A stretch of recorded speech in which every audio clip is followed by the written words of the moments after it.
Reddy sir ಒಂದೆರಡು ಮಾತನಾಡಬೇಕು ಸ್ವಾಮಿ ವಿವೇಕಾನಂದರ ಬಗ್ಗೆ ಮತ್ತೆ ಮಕ್ಕಳಿಗೆ ಮಾರ್ಗದರ್ಶನ ನೀಡಬೇಕು ಅಂತ ಹೇಳ್ತೀನಿ.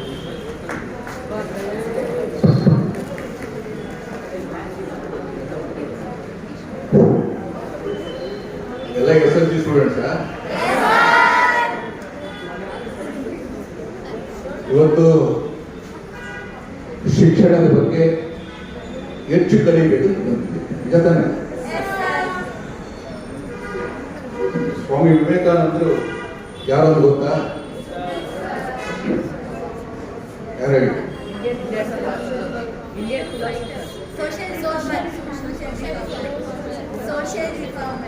ಸೋಷಿಯಲ್ ರಿಫಾರ್ಮರ್ ಅಂತ.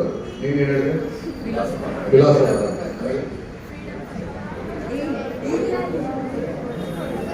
ಫ್ರೀಡಮ್ ಫೈಟರ್ ಅಲ್ಲ, ಫ್ರೀಡಮ್ ಫೈಟರ್ಗೆ ಪ್ರೇರಣೆ ಕೊಡ್ತಾರೆ. ಅವ್ರು ಹೇಳಿದ್ದು ಸರಿ, ಇವ್ರು ಹೇಳಿದ್ದು ಸರಿ, ಅವ್ರು ಹೇಳಿದ್ದು ಸರಿ.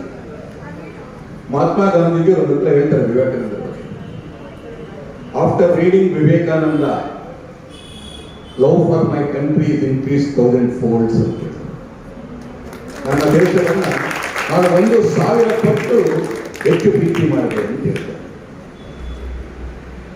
ರಾಜಗೋಪಾಲಾಚಾರಿ ಗೊತ್ತಾ ನಿಮಗೆ? ಈ ರಾಜಗೋಪಾಲಾಚಾರಿ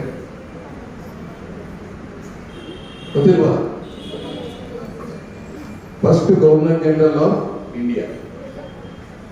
ಅವ್ರು ಹೇಳ್ತಾರೆ, Swamiji saved India and Hinduism, without would have lost the religion, could not gain the freedom ಅಂತ. ಸ್ವಾಮೀಜಿಯೇ ಹುಟ್ಟಿಲ್ಲ ಅಂದ್ರೆ ಈ ದೇಶದಲ್ಲಿ ಧರ್ಮ ಇರ್ತಾಗಿಲ್ಲ ಮತ್ತು ನಮಗೆ ಸ್ವಾತಂತ್ರ್ಯ ಕೂಡ ಬರ್ತಾ ಇರಲಿಲ್ಲ ಅಂತ ಹೇಳ್ತಾರೆ. ಸುಭಾಷ್ ಚಂದ್ರ ಬೋಸ್ ಅಂತ ಹೇಳ್ತಾರೆ, ವೈ ಸ್ವಾಮೀಜಿ ಇಸ್ ಗ್ರೇಟ್ ಅಂತ ಹೇಳಿದ್ರೆ ಅವ್ರು ಹೇಳ್ತಾರೆ, Swamiji harmonise the east and the west, ಪೂರ್ವ ಮತ್ತು ಪಶ್ಚಿಮವನ್ನು ಒಂದು ಮಾಡಿದ್ರು. ಸೈನ್ಸ್ ಅಂಡ್ ದ ರಿಲಿಜನ್, ವಿಜ್ಞಾನವನ್ನ ಮತ್ತು ಧರ್ಮವನ್ನ ಒಂದು ಮಾಡಿದ್ರು. If Swamiji good have been alive, Swamiji ಏನಾದರೂ ಬದುಕಿದ್ರೆ ನಾನು ಅವರ ಕಾಲ ತರದಲ್ಲಿರ್ತಾ ಇದ್ದೆ ಅಂತ. ರವೀಂದ್ರನಾಥ್ ಟ್ಯಾಗೂರ್ ಹತ್ರ ಹೇಳ್ತಾರೆ, if you want to know India, read Vivekananda. In everything is positive, nothing is negative ಅಂತ. ಸ್ವಾಮಿ ವಿವೇಕಾನಂದರನ್ನ ಜಯಂತಿಯನ್ನು ನಾವು ಮಾಡ್ತಾ ಇದ್ದೇವೆ. ವಿಶೇಷವಾಗಿ ಯುವಕರಿಗೆ ಇವತ್ತು ಭಾರತದಲ್ಲಿ 50% ಹೆಚ್ಚು ಮಂದಿ 25 ವರ್ಷದ ಕೆಳಗಿದ್ದಾರೆ. ಭಾರತದ ಭವಿಷ್ಯವನ್ನು ನಿರ್ಮಾಣ ಮಾಡತಕ್ಕಂಥ ಶಕ್ತಿ ಮತ್ತು ಸಾಮರ್ಥ್ಯ ಇರುವುದು ಯುವಜನತೆಯಲ್ಲಿ ಅಂತ ಕಂಡುಕೊಂಡವರು.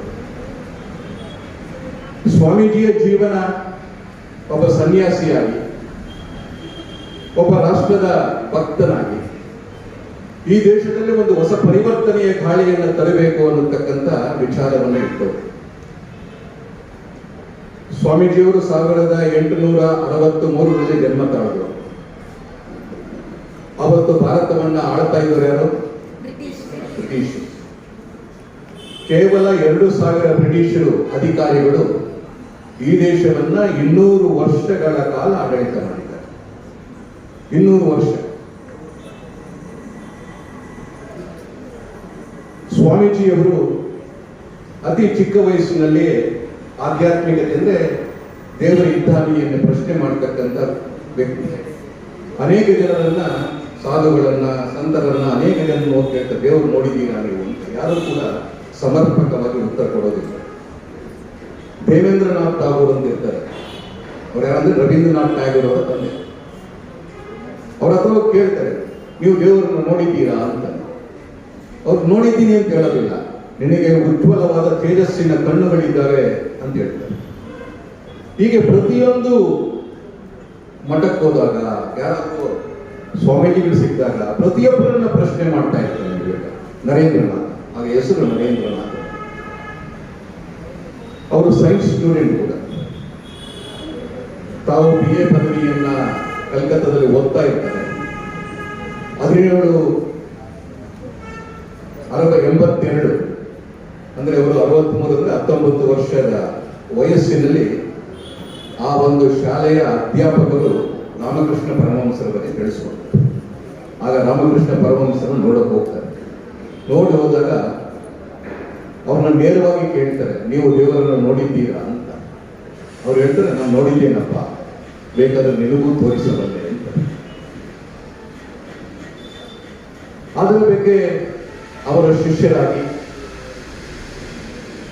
ಅನೇಕ ಭಾರತೀಯ ಚಿಂತನೆಗಳನ್ನ, ಅಂದ್ರೆ ಯಾವ ದೇಶ ಕೂಡ, ಹೇಗೆ ಇಲ್ಲಿ ಕೊಟ್ಟಿರ್ತಕ್ಕಂಥ ನೀವೆಲ್ಲರೂ ಕೂಡ ಒಬ್ಬರಿಗೆ ಒಂದೊಂದು ವ್ಯಕ್ತಿತ್ವ ಇರುತ್ತೆ, ಹಾಗೆ ಈ ದೇಶಕ್ಕೂ ಕೂಡ ಒಂದು ವ್ಯಕ್ತಿತ್ವ ಇದೆ. ಅವ್ರ ಮಾತಿನಲ್ಲಿ ಹೇಳ್ಬೇಕಾದ್ರೆ, each nation has an identity, each nation has a message to deliver and mission to accomplish. Know the message and mission of your nation and work according to it ಅಂತ ಹೇಳ್ತಾರೆ. ಪ್ರತಿಯೊಬ್ಬ ವ್ಯಕ್ತಿಗೆ ಹೇಗೆ ವ್ಯಕ್ತಿತ್ವ ಇರುತ್ತೋ ಹಾಗೆ ಪ್ರತಿಯೊಂದು ರಾಷ್ಟ್ರಕ್ಕೂ ತನ್ನದೇ ಆದ ಒಂದು ವ್ಯಕ್ತಿತ್ವ ಇರುತ್ತೆ. ಆ ವ್ಯಕ್ತಿತ್ವವನ್ನ ಅರ್ಥ ಮಾಡ್ಕೊಳ್ಬೇಕು ಅಂತ. Then what is a message ಅಂತ ಕೇಳಿದಾಗ ಅವ್ರು ಹೇಳ್ತಾರೆ, brothers and sisters of America, ನೀವೆಲ್ಲ ಕೇಳಿದ್ರಿ. ಅಮೆರಿಕಕ್ಕೆ ಹೋದಾಗ ಏನ್ ಹೇಳಿದ್ರು, brothers and sisters of America ಅಂತ ಹೇಳಿದ್ರು. ಅಂದ್ರೆ ಭಾರತದ ಚಿಂತನೆ ಏನು ಅಂದ್ರೆ ವಸುದೈವ ಕುಟುಂಬಕಂ, ಇಡೀ ವಿಶ್ವ ಒಂದು ಕುಟುಂಬ, ವಿಶ್ವ ಒಂದು ಕುಟುಂಬ, ವಿಶ್ವ ಭಾತೃತ್ವವನ್ನ ಇಡೀ ಮನುಕುಲಕ್ಕೆ ಕೊಟ್ಟಂತವರು ವಿವೇಕಾನಂದ. ಅತ್ಯಂತ ಬುದ್ಧಿವಂತ, ಅತ್ಯಂತ ಸೃಜನಶೀಲತೆಯನ್ನು ಹೊಂದಿರತಕ್ಕಂಥ ವ್ಯಕ್ತಿತ್ವವನ್ನು ಹೊಂದಿರತಕ್ಕಂಥವ್ರು ವಿವೇಕಾನಂದ. ಅವರ ಚಿಕ್ಕ ವಯಸ್ಸಿನಿಂದ ಕೂಡ ಆಧ್ಯಾತ್ಮಿಕ ಬಗ್ಗೆ, ದೇವರ ಬಗ್ಗೆ, ಸಮಾಜದ ಬಗ್ಗೆ ಹೆಚ್ಚಿನ ಒಂದು ಆಸಕ್ತಿಯನ್ನು ಬೆಳೆಸಿಕೊಂಡು ಇಡೀ ದೇಶದಲ್ಲಿ ಒಂದು ಪರಿವರ್ತನೆಯನ್ನು ತರಬೇಕು ಅಂತ ಹೋದರು. ಸ್ವಾಮೀಜಿಯವರು ಜೀವನದಲ್ಲಿ 2-3 ಘಟನೆಗಳನ್ನು ನನಗೆ ಹೇಳಿದರು. ಒಂದು ಬಾರಿ ಒಬ್ಬ ವಿದ್ಯಾರ್ಥಿ ಸ್ವಾಮೀಜಿ ಹತ್ರ ಬರ್ತಾನೆ. ಸ್ವಾಮೀಜಿ ಹತ್ರ ಬಂದು ಕೇಳ್ತಾನೆ, ಸ್ವಾಮೀಜಿಯವರೇ ನಾನು ಮಾಂಸ ತಿನ್ಬಹುದಾ ಅಂತ ಕೇಳ್ತಾನೆ. ಅವ್ನು ನೋಡ್ತಾನೆ, ಸಣ್ಣಕ್ಕಿಂತಾನೆ. ಸ್ವಾಮೀಜಿಯವರು ಮೊದಲೋಗು ತಿನ್ನು ಅಂತ. ಮೊದಲೋಗು ತಿನ್ನು, you will be near to the God by playing football rather than reading Gita. We'll understand the Gita better when your biceps are little stronger. You can understand the mighty genius of Krishna when your body is strong, swim on your feet. ಶಕ್ತಿ ಇರಬೇಕು ಮನುಷ್ಯನಿಗೆ ಅಂತ. ಪ್ರತಿಯೊಬ್ಬನು ಕೂಡ ಮೊದಲು ದೈಹಿಕ ಶಕ್ತಿಯನ್ನು ಬೆಳೆಸ್ಕೊಳ್ಬೇಕು, ನಂತರ ಬುದ್ಧಿಶಕ್ತಿಯನ್ನು ಬೆಳೆಸ್ಕೊಳ್ಬೇಕು, ನಂತರ ನೈತಿಕ ಶಕ್ತಿಯನ್ನು ಬೆಳೆಸ್ಕೊಳ್ಬೇಕು, ತದನಂತರ ಆತ್ಮಶಕ್ತಿಗೆ ಅವನು ಮೇಲೆ ಹೋಗೋದಕ್ಕೆ ಸಹಾಯ ಮಾಡಬೇಕು.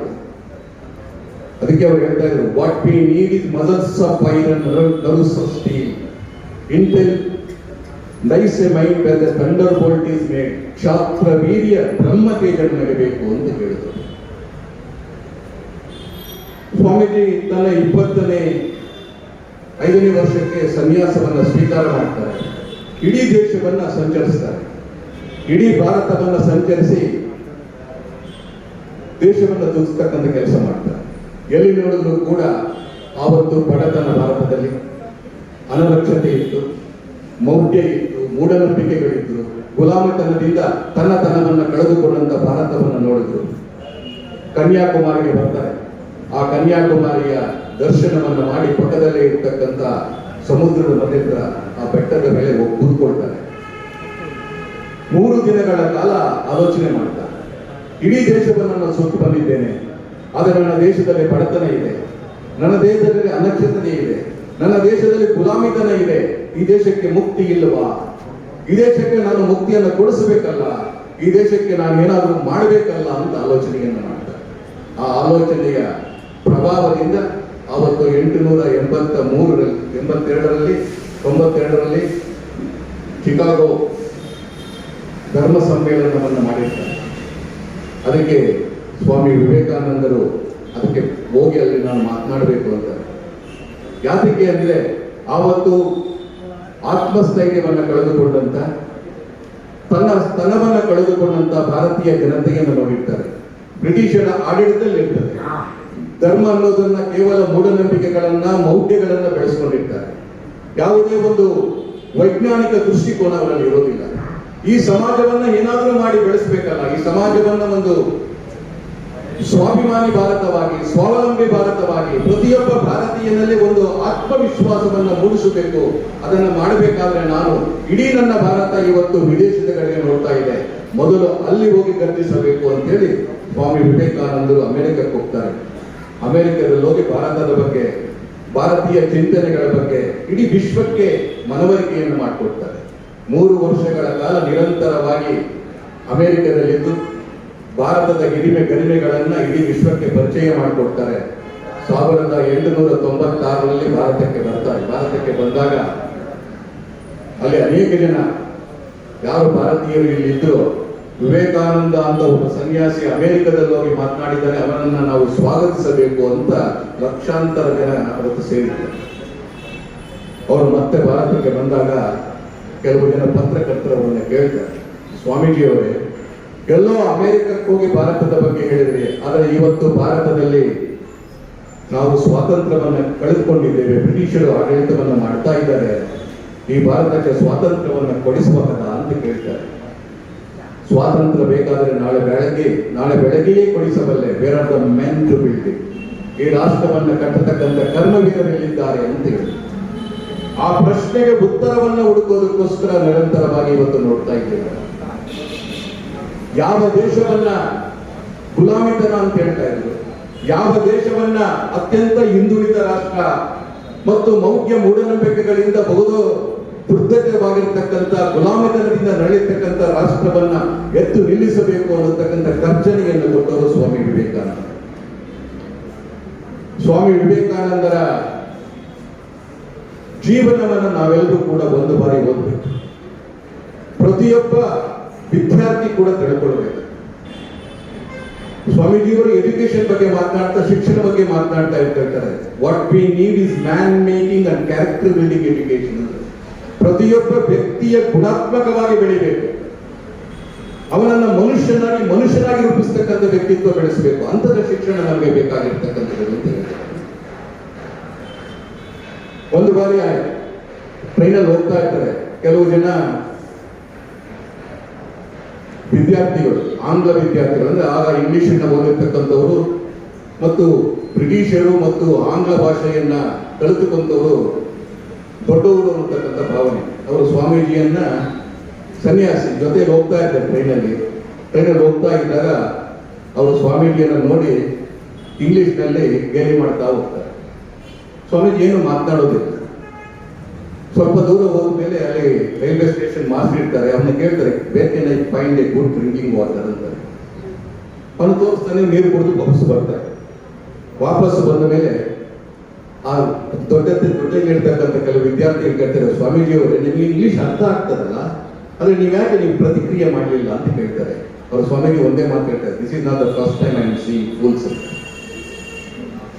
This is not the first time I am seeing fools. ಇದೇ ರೀತಿ ಒಂದು ಘಟನೆ ಇಂಗ್ಲೆಂಡ್ ನಲ್ಲಿ ನಡೆಯಿತು. ಸ್ವಾಮೀಜಿ ಒಂದು ಲೆಕ್ಚರ್ ಅನ್ನ ಮಾಡಿ ಹೊರಗೆ ಬರ್ತಾರೆ. ಅವನು ಬೇಕು ಅಂತ ಒಬ್ಬ ಕೇಳ್ತಾರೆ, Swamiji, what is the difference between monk and monkey? ಸನ್ಯಾಸಿಗೂ ಕೋಟಿಗೆ ಏನು ಡಿಫರೆನ್ಸ್ ಅಂತ ಕೇಳ್ತಾರೆ. Not much different my friend, it just arm length ಅಂತ ಹೇಳ್ತಾರೆ. ಕೇವಲ ನನ್ನ ಕೈ ಉದ್ದ, ನಾನು ಇಲ್ಲಿ ಮಾಂಕ್, ಇವರ ಮಂಕಿ ಅಂತ ಹೇಳ್ತಾರೆ. ಅದು ತೀಕ್ಷ್ಣವಾಗಿರ್ತಕ್ಕಂಥ ಬುದ್ಧಿಶಕ್ತಿಯನ್ನ ಇದ್ದಂಥದ್ದು ವಿವೇಕಾನಂದರ ಜೀವನವನ್ನ ನಾವೆಲ್ಲರೂ ಕೂಡ ಅಧ್ಯಯನ ಮಾಡಬೇಕು. ಅವರ ಸಂದೇಶವನ್ನ, ಅವರ ವ್ಯಕ್ತಿತ್ವವನ್ನ ನಮ್ಮ ಜೀವನದಲ್ಲಿ ಅಳವಡಿಸಿಕೊಳ್ಬೇಕು. ಯಾಕೆಂದ್ರೆ ಇವತ್ತು ವಿವೇಕಾನಂದರ ಜಯಂತಿಯನ್ನ ಯುವಜನೋತ್ಸವ ಅಂತ ಯಾಕೆ ಮಾಡ್ತಾರೆ ಅಂದ್ರೆ, ಈ ದೇಶದ ಒಂದು ಪರಿವರ್ತನೆ ಆಗಬೇಕಾದ್ರೆ ಯುವಜನರಲ್ಲಿ ಪರಿವರ್ತನೆ ಆಗಬೇಕು ಅಂತ ಕನಸನ್ನ ಕಂಡಂತವರು.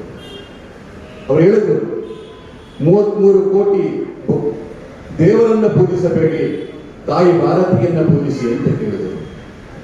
ತಾಯಿ ಭಾರತಿಯನ್ನ ಪೂಜಿಸಬೇಕು ಅಂದ್ರೆ ಏನು? ಭಾರತಕ್ಕೋಸ್ಕರ ಪ್ರತಿಯೊಬ್ಬ ಭಾರತೀಯನು ಕೂಡ ತನ್ನ ಕೈ ಜೋಡಣೆಯನ್ನ ಮಾಡಿಕೊಳ್ಬೇಕು. ವ್ಯಕ್ತಿಗತವಾಗಿ ಪ್ರತಿಯೊಬ್ಬ ವ್ಯಕ್ತಿಯು ತನ್ನ ಅಂತರ್ಶಕ್ತಿಯನ್ನ, ಪ್ರತಿಭೆಯನ್ನ, ಅಭಿವ್ಯಕ್ತಿಯನ್ನ ಮಾಡಬೇಕು ಅಂತ ಕೇಳಿದರು. ಸ್ವಾಮಿ ವಿವೇಕಾನಂದರ ಜೀವನ, ಅವರ ವ್ಯಕ್ತಿತ್ವ ಮತ್ತು ಅವರ ಸಂದೇಶ ಇವತ್ತಿಗೂ ಕೂಡ ಪ್ರಸ್ತುತವಾಗಿದೆ. ಇವತ್ತು ಈ ದೇಶ ಏನಾದರೂ ಮೇಲೆ ಬರಬೇಕಾದ್ರೆ ಯುವಜನತೆಯಲ್ಲಿ ಆ ಒಂದು ರಾಷ್ಟ್ರ ಪ್ರಜ್ಞೆಯನ್ನು ಬೆಳೆಸಬೇಕು, ಸಾಮಾಜಿಕ ಕಳಕಳಿಯನ್ನು ಬೆಳೆಸಬೇಕು, ಸಮಾಜಕ್ಕೋಸ್ಕರ ನಾನೇನಾದರೂ ಮಾಡಬೇಕು ಅನ್ನತಕ್ಕಂಥ ತೀವ್ರವಾದ ಆಕಾಂಕ್ಷೆಯನ್ನು ಹುಟ್ಟಿಸಿದವರು ವಿವೇಕಾನಂದ. ಸ್ವಾಮಿ ವಿವೇಕಾನಂದರೇ ಇಲ್ಲದೆ ಇದ್ದಿದ್ರೆ ಇವತ್ತು ನಮಗೆ ಸ್ವಾತಂತ್ರ್ಯ ಕೂಡ ಬರ್ತಾಗಲಿಲ್ಲ, ಗುಲಾಮಿತನದಲ್ಲಿ ಇರಬೇಕಾಗಿತ್ತು. ಇವತ್ತು ರಾಷ್ಟ್ರವನ್ನ ಕಟ್ಟತಕ್ಕಂತಹ ಪ್ರತಿಯೊಬ್ಬ ವ್ಯಕ್ತಿಯಲ್ಲಿ ಒಂದು ಆತ್ಮವಿಶ್ವಾಸವನ್ನ ಮೂಡಿಸ್ತಕ್ಕಂತಹ ಶಕ್ತಿಯನ್ನ ವಿವೇಕಾನಂದರು ಕೊಟ್ಟರು. ನಿಮ್ಮೆಲ್ಲರೂ ಗೊತ್ತಿದೆ, ನಿವೇದಿತ ಹೆಸರು ಕೇಳಿದ್ದೀರಲ್ಲ ನೀವು. ಮಾರ್ಗೆಟ್ ನೋಬಲ್, ಆಕೆ ವಿವೇಕಾನಂದರ ಶಿಷ್ಯೆ, ಭಾರತಕ್ಕೆ ಬರ್ತಾರೆ. ಬಂದು ನಾನು ಸನ್ಯಾಸವನ್ನು ಸ್ವೀಕಾರ ಮಾಡಿ ನಿಮ್ಮ ಜೊತೆ ಕೆಲಸ ಮಾಡ್ತೀನಿ ಅಂತ ಕೇಳ್ತಾರೆ. ಆಗ ವಿವೇಕಾನಂದರು ಹೇಳ್ತಾರೆ, ಏನ್ ಮಾಡಬಹುದು ನೀನು ಅಂತ ಕೇಳಿದಾಗ, ಆವತ್ತು ನಿಮ್ಮ ಹಾಗೆ ಹೆಣ್ಣು ಮಕ್ಕಳಿಗೆ ಶಾಲೆ ಇರಲಿಲ್ಲ. ವಿವೇಕಾನಂದ ಒಂದೇ ಮಾತು ಹೇಳ್ತಾರೆ, ಮೊದಲು ನನ್ನ ಭಾರತದಲ್ಲಿ ಇರ್ತಕ್ಕಂಥ ಹೆಣ್ಣು ಮಕ್ಕಳಿಗೆ ಶಾಲೆಯನ್ನು ಪ್ರಾರಂಭ ಮಾಡು ಅಂತ ಕೇಳ್ತಾರೆ. ಸ್ವಾಮಿ ವಿವೇಕಾನಂದರು ಹೇಳ್ತಾರೆ, no bird can fly with one wing, no society will improve unless the condition of women is improved ಅಂತ ಹೇಳ್ತಾರೆ. ಪ್ರತಿಯೊಬ್ಬ ಮಹಿಳೆಯನ್ನು ಕೂಡ ಕರೆಕೊಂಡು ಬಂದು ಶಾಲೆಯನ್ನ ಪ್ರಾರಂಭ ಮಾಡಬೇಕಂತ ಪ್ರೇರಣೆಯನ್ನು ಕೊಟ್ಟರು ವಿವೇಕಾನಂದರು. ಶಿಕ್ಷಣವನ್ನು ಕೊಡಬೇಕು ಅಂತ ಹೇಳಿದ್ರು. ಪ್ರತಿಯೊಬ್ಬ ವ್ಯಕ್ತಿಗೂ ಕೂಡ ಶಿಕ್ಷಣವನ್ನು ಕೊಡಬೇಕು, ಆ ಶಿಕ್ಷಣದ ಮುಖಾಂತರ ಅವನಲ್ಲಿ ಪರಿವರ್ತನೆಯನ್ನು ತರಬೇಕು ಅಂದರು. Education is a manifestation of already that is within you. ಪ್ರತಿಯೊಬ್ಬರಲ್ಲಿ ಇರ್ತಕ್ಕಂಥ ಅಂತರ್ಶಕ್ತಿಯ ಅಭಿವ್ಯಕ್ತಿಯನ್ನು ಗೊಳಿಸೋದು ಶಿಕ್ಷಣ. ಅಂತಹ ಶಿಕ್ಷಣವನ್ನು ನಾವು ಕೊಡಬೇಕು ಅಂತ ಹೇಳಿದ್ರು. ಆದ್ದರಿಂದ ಸ್ವಾಮಿ ವಿವೇಕಾನಂದರ ಜಯಂತಿಯನ್ನ ಕೇವಲ ಒಂದು ಪಟಕ್ಕೆ ಪೂಜೆ ಮಾಡುವುದರ ಮುಖಾಂತರ ಅಲ್ಲ, ಅವರ ಜೀವನದ ಸಂದೇಶವನ್ನು ಕೂಡ ನಾವು ತಿಳ್ಕೊಳ್ಬೇಕಾಗ್ತದೆ. ನೀವು ಪ್ರತಿಯೊಬ್ಬರೂ ಕೂಡ ಸ್ವಾಮಿ ವಿವೇಕಾನಂದರ ಪುಸ್ತಕವನ್ನು ತೆಗೆದು ಓದಬೇಕು. ಸ್ವಾಮಿ ವಿವೇಕಾನಂದರ ಕಂಪ್ಲೀಟ್ ವರ್ಕ್ಸ್ ಆಫ್ ವಿವೇಕಾನಂದ ಅಂತ ಇದೆ, 8 ವಾಲ್ಯೂಮ್ ಇದೆ. ಎಲ್ಲವೂ ಕೂಡ ಇಂಗ್ಲಿಷ್ನಲ್ಲೇ ಮಾತನಾಡಿರ್ತಕ್ಕಂಥದ್ದು. ಸ್ವಾಮಿ ವಿವೇಕಾನಂದರ ಅರ್ಥ ಆಗ್ತಾರೋ ಇಲ್ಲ ಗೊತ್ತಿಲ್ಲ, ಆ ಪುಸ್ತಕಗಳನ್ನು ಒಂದು ಸತಿ ಹೋದ್ರೆ ನೀವೆಲ್ಲರೂ ಕೂಡ ಇಂಗ್ಲಿಷಲ್ಲಾದ್ರೂ ಇಂಪ್ರೂವ್ ಆಗುತ್ತೆ. ನಾವೆಲ್ಲ ಗೌರ್ಮೆಂಟ್ ಸ್ಕೂಲಲ್ಲಿ ಓದೋದು, ಸ್ವಾಮಿ ವಿವೇಕಾನಂದರ ಆ ಒಂದು ಅಧ್ಯಯನ ಮಾಡಿದ ಮೇಲೆ ಇಂಗ್ಲಿಷನ್ನು ತಾನಾಗಿಯೇ ಬಂತು. ಅಂದರೆ ವಿದೇಶದಲ್ಲಿ ಇದ್ದರೂ ಕೂಡ ಸ್ವದೇಶಿ ಆಗಿರ್ತಕ್ಕಂಥ ಭಾರತೀಯ ಕೂಡ ಇಂಗ್ಲಿಷ್ನಲ್ಲಿಯೇ ಅವರಿಗೆ ವೇದಾಂತವನ್ನು ಹೇಳಿದವರು. ಮೊಟ್ಟ ಮೊದಲ ಬಾರಿಗೆ ಇಂಗ್ಲಿಷ್ ಸ್ಪೀಕಿಂಗ್ ಸ್ವಾಮೀಜಿ ಅಂತ ಹೇಳಿ ಕರೆದವರು ವಿವೇಕಾನಂದ. ಇಡೀ ವಿಶ್ವಕ್ಕೆ ಭಾರತವನ್ನು ಪರಿಚಯ ಮಾಡಿಕೊಡೋದು ಮತ್ತೆ ಅಲ್ಲ, ಇಡೀ ಭಾರತೀಯನಲ್ಲಿ ಒಂದು ಹೆಮ್ಮೆಯನ್ನು ಮೂಡಿಸಿದವರು. ಪ್ರತಿಯೊಬ್ಬ ಭಾರತೀಯನಲ್ಲೂ ಕೂಡ ದೇಶ ಪ್ರೇಮವನ್ನು ಬೆಳೆಸಿದವರು. ಹಾಗೆ ಪ್ರತಿಯೊಬ್ಬರೂ ಕೂಡ ತನ್ನಗೋಸ್ಕರ ಮಾತ್ರ ಅಲ್ಲ, ಸಮಾಜಕ್ಕೋಸ್ಕರ ಕೆಲಸ ಮಾಡಬೇಕು ಅಂತ ಕರೆಯನ್ನು ಕೊಟ್ಟವರು. Be thankful to the man you serve, be grateful to the opportunities are given to you. Is it not a great privilege to worship Lord by helping your fellow men ಅಂತ ಕೇಳ್ತಾರೆ. ಬೇರೆಯವರ ಸೇವೆಯ ಮುಖಾಂತರ ದೇವರನ್ನು ಪೂಜೆ ಮಾಡಿ ಅಂತ ಕೇಳಿದ್ರು. ಪ್ರತಿಯೊಬ್ಬರಲ್ಲೂ ಭಗವಂತನಿದ್ದಾನೆ ಅನ್ನತಕ್ಕಂಥ ಭಾವನೆಯಿಂದ ಕೆಲಸ ಮಾಡಿ ಅಂತ ಹೇಳಿದ್ರು. Each soul is potentially divine. Our goal is to manifest this divinity. Do it either by work or worship, psychic control or philosophy, one or more, all of this ಅಂತ ಹೇಳಿ. ಪ್ರತಿಯೊಬ್ಬರಲ್ಲೂ ಕೂಡ ದೈವ ಶಕ್ತಿ ಇದೆ. ಆ ದೈವ ಶಕ್ತಿಯನ್ನು ಪ್ರಕಟೀಕರಣಗೊಳಿಸೋದೇ ಮನುಷ್ಯನ ಮೂಲ ಉದ್ದೇಶ ಅಂತ ಹೇಳಿದರು ವಿವೇಕಾನಂದ. ಸೊ ಆ ವಿವೇಕಾನಂದರ ಜೀವನ, ಅವರ ಸಂದೇಶ, ಇವೆಲ್ಲವನ್ನ ಕೂಡ ಕೇವಲ ನಿಮ್ಮ ಮುಂದೆ ಇಟ್ಟಿದ್ದೇನೆ. ಯಾಕಂದ್ರೆ ವಿವೇಕಾನಂದರು ಹೇಳ್ತಾರೆ, ಈ ವಿವೇಕಾನಂದನ ಅರ್ಥ ಮಾಡಿಕೊಳ್ಳಬೇಕಾದ್ರೆ ಇನ್ನೊಂದು ವಿವೇಕಾನಂದ ಹುಟ್ಟಿ ಬರಬೇಕು ಅಂತ. ಆದ್ದರಿಂದ ನಾವೆಲ್ಲರೂ ಕೂಡ ಸ್ವಾಮೀಜಿಯ ಈ ಜಯಂತಿಯ ದಿನ ಸ್ವಾಮೀಜಿಯ ಬಗ್ಗೆ ತಿಳ್ಕೊಳ್ಬೇಕು, ಅವರ ಬಗ್ಗೆ ಅಧ್ಯಯನ ಮಾಡಬೇಕು. ಕೇವಲ ಅಧ್ಯಯನ ಮಾಡೋದಲ್ಲ, ನಮ್ಮ ಜೀವನದಲ್ಲಿ ಅನುಷ್ಠಾನ ಮಾಡಬೇಕು. ಆಗ ಮಾತ್ರ ವ್ಯಕ್ತಿಯಾಗಿ ಮಾತ್ರ ಅಲ್ಲ, ಸಮಾಜಕ್ಕೋಸ್ಕರ ಕೂಡ ನಾವೆಲ್ಲ ಕೂಡ ಉಪಯೋಗ ಆಗ್ತೀವಿ ಅಂತ ಹೇಳ್ತಾ, ಈ ಒಂದು ಸಂದರ್ಭದಲ್ಲಿ ಸ್ವಾಮೀಜಿಯ ಬಗ್ಗೆ 4 ಮಾತು ತಿಳಿಸ್ಕೊಳ್ಳೋಕೆ ಅವಕಾಶ ಮಾಡಿಕೊಟ್ಟಂತ ಎಲ್ಲರಿಗೂ ನಮಸ್ಕರಿಸುತ್ತಾ, ನೀವೆಲ್ಲರೂ ಕೂಡ ಅಟ್ಲೀಸ್ಟ್ ಸ್ವಾಮೀಜಿಯ ಒಂದು ಪುಸ್ತಕವನ್ನು ನಾವು ಓದಿ ನಿಮ್ಮ ಜೀವನದಲ್ಲಿ ಪರಿವರ್ತನೆ ತೆಗೆದುಕೊಳ್ಳಬೇಕು. ಸ್ವಾಮಿ ವಿವೇಕಾನಂದರ ಬಗ್ಗೆ, ಜೀವನದ ಚರಿತ್ರೆಯ ಬಗ್ಗೆ ಸಂಕ್ಷಿಪ್ತವಾಗಿ ವೆರಿ ಇಂಪಾರ್ಟೆಂಟ್ ಬುಲೆಟ್ ಪಾಯಿಂಟ್ಸ್ನ ಹೇಳಿ ಮನಮುಟ್ಟುವಂತ ಮಾತನಾಡಿದ ಗೋಪಿನಾಥ್ ರೆಡ್ಡಿ ಸರ್ಗೆ ಧನ್ಯವಾದಗಳು. ಮತ್ತು ಅದೇ ರೀತಿ ಅವರು ಭಾವಚಿತ್ರಕ್ಕೆ ಪುಷ್ಪಾರ್ಚನೆ ಮಾಡಬೇಕು, ಮತ್ತು ಸತ್ಯಪ್ರಸಾದ್ ಅವರು ಕೂಡ ಮಾಡಬೇಕು.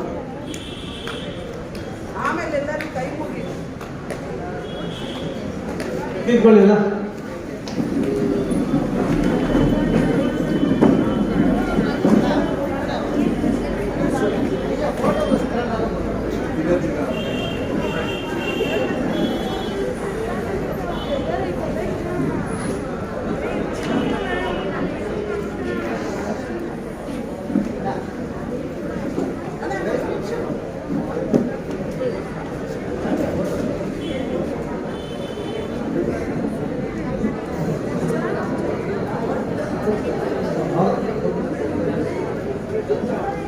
ಒಂದು ಪುಟ್ಟ ಕಾಣಿಕೆನ ಸತ್ಯಪ್ರಸಾದ್ ಅಂತೇಳಿ ಸರ್ ಭಾಳ ಚೆನ್ನಾಗಿ ಸೈನ್ಸ್ ಮತ್ತು ಮ್ಯಾಥ್ಸ್ ಹೇಳ್ಕೊಡ್ತಾರೆ.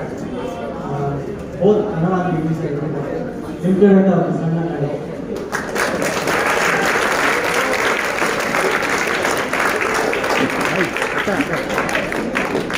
ಮತ್ತು ಗೋಪಿನಾಥ್ ರೆಡ್ಡಿ ಸಾರ್ಗೆ ನಮ್ಮ ಸಂಸ್ಥೆ ವತಿಯಿಂದ ಒಂದು ಪುಟ್ಟ ಕಡೆ.